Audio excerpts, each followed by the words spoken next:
Hi guys! Welcome back to my channel. Okay, konting stock news po muna tayo ngayon.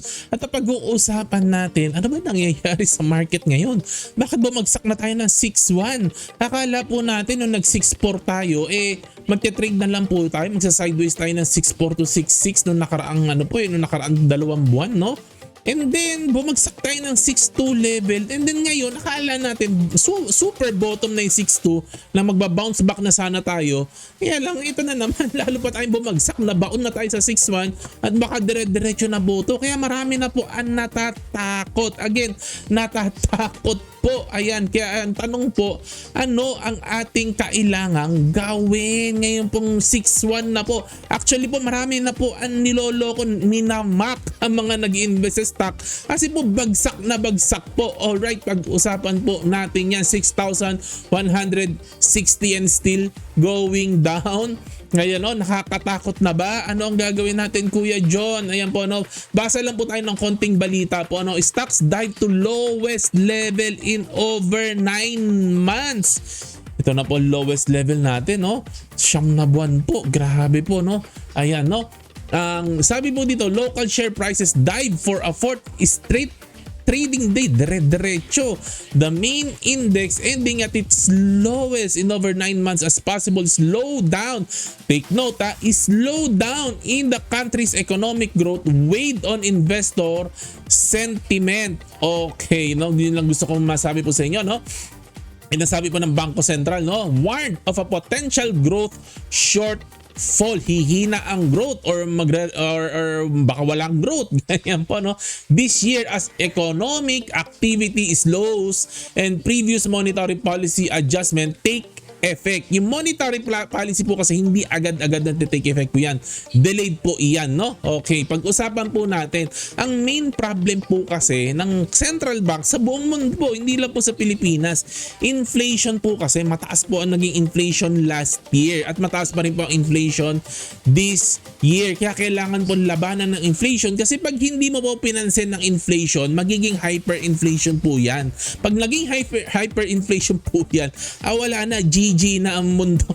GG na po tayong lahat pag nagkaroon ng hyperinflation. Masisiraan po tayo ng bait po niyan. Sinosolve po ito ng central banks sa pamamagitan po ng pagtataas ng interest rate. Okay, paano po gumagana yan? Pinaliwanag ko po na po ito before, papaliwanag ko po ulit, Tinataas yung interest rate para ma-discourage po tayo na umutang. Kasi mataas ang interest, syempre, mag-iisip ka kung uutang ka pa kasi mahal nang babayaran mo interest pag umutang ka, So yung mga companies po, dahil mataas ang interest rate, they borrow less, So less projects for the companies po and less expansion activities. Mas less ang ginagawa po nila kasi nga po hindi sila makabaro. Kung may mga plano sila mag-grow, gumawa ng project, pinagpapaliban muna nila yan, And yung mga tao po, they borrow less to spend on their dream purchases. Kung gusto nilang bumili ng bahay, bumili ng kotse or whatever, appliances, sa pamamagitan ng utang, dine-delay po nila,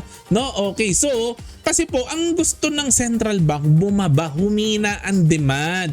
Pag humina po kasi yung demand, bababa yung pag mataas yung borrowing cost, hihina ang demand for products and services. Bababa ang demand sa products and services, hihina po ang inflation. Ganun po, para mapabagal po nila inflation, maabot nila yung target nila na 2 to 3%. Maliwanag po ba? Ayan, And since borrowing are less, spending are less. Okay, syempre, less ang borrowing, spending are less, So, ang expectation po natin, kung lahat mga companies at mga tao, they're spending less, syempre po, yung mga companies, they will make less money. Okay, Ayan, hence the market, yung ngayon po, yung market po, they are pricing it in, Yung mataas na inflation, na interest rate, pina-price in na po sila. Nagbe-bet na po ang market na bababa ang earnings ng mga companies sa stocks in the future. Kasi nga po, people will spend less. Magkakaroon ng less demand for everything, so bababa ang earnings. Kaya pina-price in na po nila,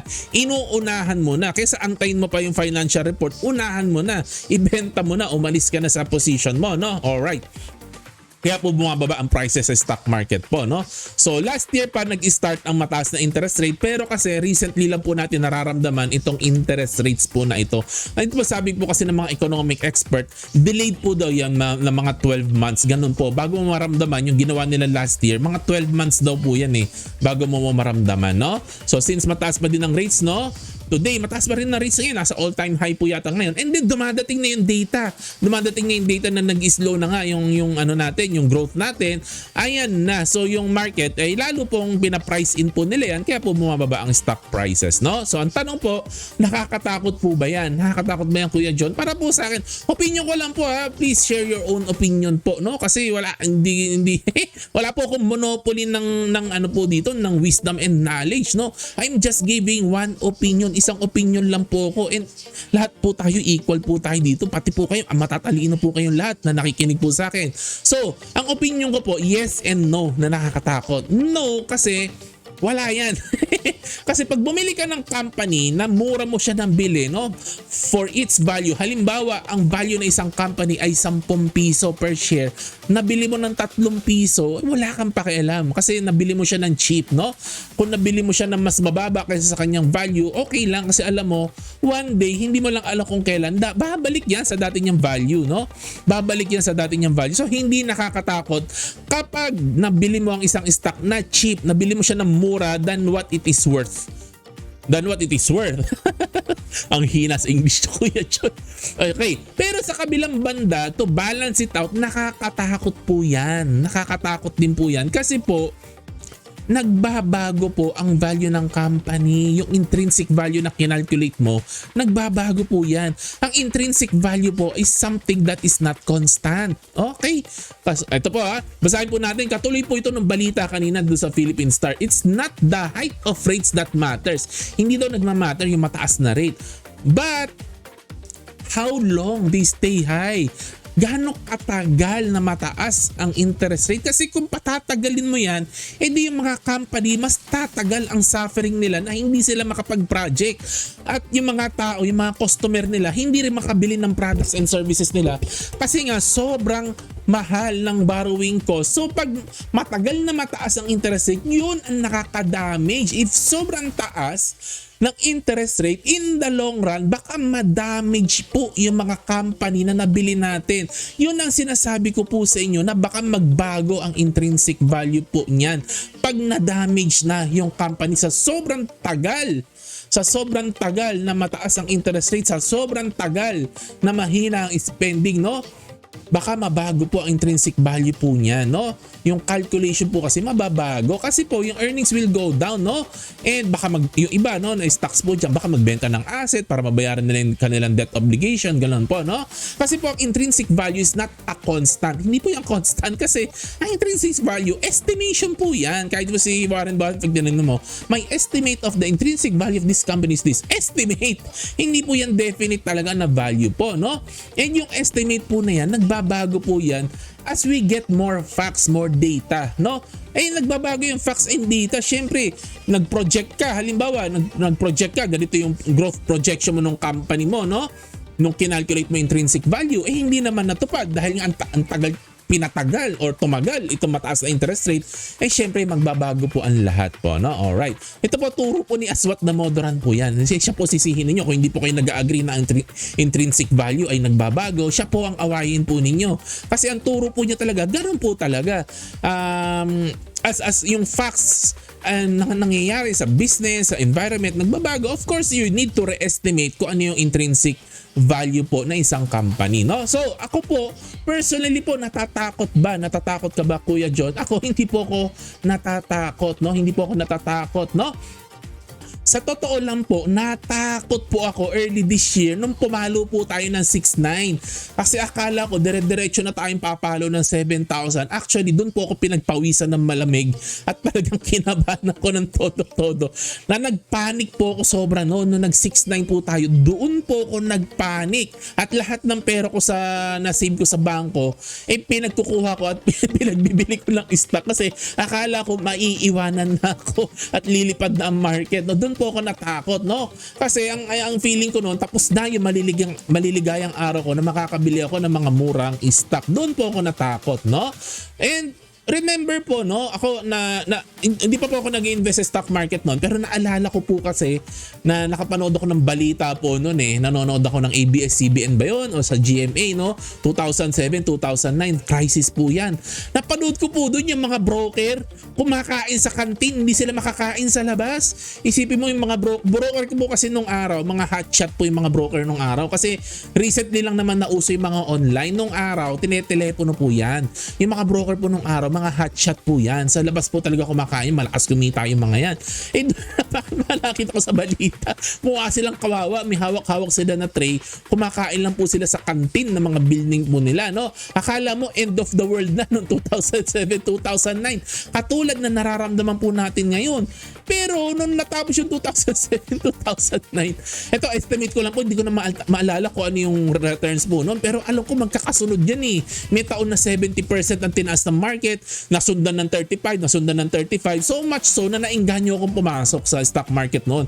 Kasi akala ko yan ang normal na return ng market, 35%. So ganun po yung naaalala ko. Nung sobrang down ng lahat at lahat ng tao ay malungkot, yung mga sumunod na taon noon ay grabe po ang nilipad ng market, 70, 35% every year, sunod-sunod po yun, no? We got consecutive years of super high returns, no? So today po, sa totoo lang po, my worry level is 0. Kasi po, medyo masaya ako na feeling ko, no? Of course, you may disagree, pero feeling ko, nabili ko naman ng medyo mura yung mga gusto kong bilhin na stock, no? Feeling ko, nabili ko naman ng mura. Masaya naman po ako doon sa purchase price ko. Kaya yung worry level ko is 0 today, no? Kahit bumababa, kahit nagpupula po ako, basta alam ko below intrinsic value ko siya nabili, hindi naman po ako worried, no? But hindi po natatapos ang istorya po dyan, no? Pag-pray po natin, pagdasal po natin sa mga religious po sa inyo, pagdasal po natin na wag pong magtagal ang high interest rate environment. Pag-pray po natin na wag po masyado matagal po ito kasi po baka po ma-damage na po sobra. Kahit na nabili mo yung mga stock ng cheap, baka ma-damage po kasi yung mga companies po na yan. Masyado po masira po sila, masyado maapektuhan po sila. Yun ang ayaw natin mangyari. Sana po medya lang. Sana matapos na rin po to soon, no? Mahal po natin, gusto natin ng bear market kasi opportunity po ito na makabili po tayo. Pero remember guys, lahat po ng sobra ay masama. So yung sobrang tagal na bear market, masama po yan. Kasi nga po syempre, nagiging damaging po ito sa mga companies. Baka maapektuhan, umabot na po sa mga holdings po natin, no? And ang bilin lang po natin, always stay away from companies na mataas ang debt. Kung wala pa po kayo masyado nabibiling stock at gusto ninyong bumili, ang i-target niyo po 50% ang debt to equity ratio or mas mababa pa po sa 50% ang debt to equity ratio. Yan ang gusto po natin. Konti lang ang utang. Kasi po yung may malalaking utang, sila ang unang-unang naapektuhan pag ganito masama ang panahon. Sila po talaga ang talagang tinatamaan po niyan at na talagang napeperwisyo, no? And kung bibili ka ng stock, syempre doon ka po pumunta. Basahin niyo po no yung annual report po. Ang piliin po ninyo yung may cash and cash equivalent, yung may cash sa bangko, yung may reserve po sila. Plus meron ding nakakapag-generate sila ng free cash flow. Ibig pong sabihin, yung mga walang problema sa cash, yun ang bibilin po natin. Kasi yung mga companies na may problem sa cash, sila po yung napipilitan mangutang na kahit ano yung interest rate, papatusin na po nila kasi kailangan nila ng cash. May mga ganun po talagang company, no? And maaari pong magpalubog ito sa kanila kapag pinilit nilang umutang ng high ang interest rate dahil nga kailangan nila ng cash, no? Hanggang doon lang naman po ang ating video po ngayon. Again, lahat po ito yung opinion ko lang po, no? Please invest at your own risk. Do your own research bago kayo mag-invest. I'm just an amateur investor. Magandang gabi po sa inyo. God bless po. Good night. Bye-bye.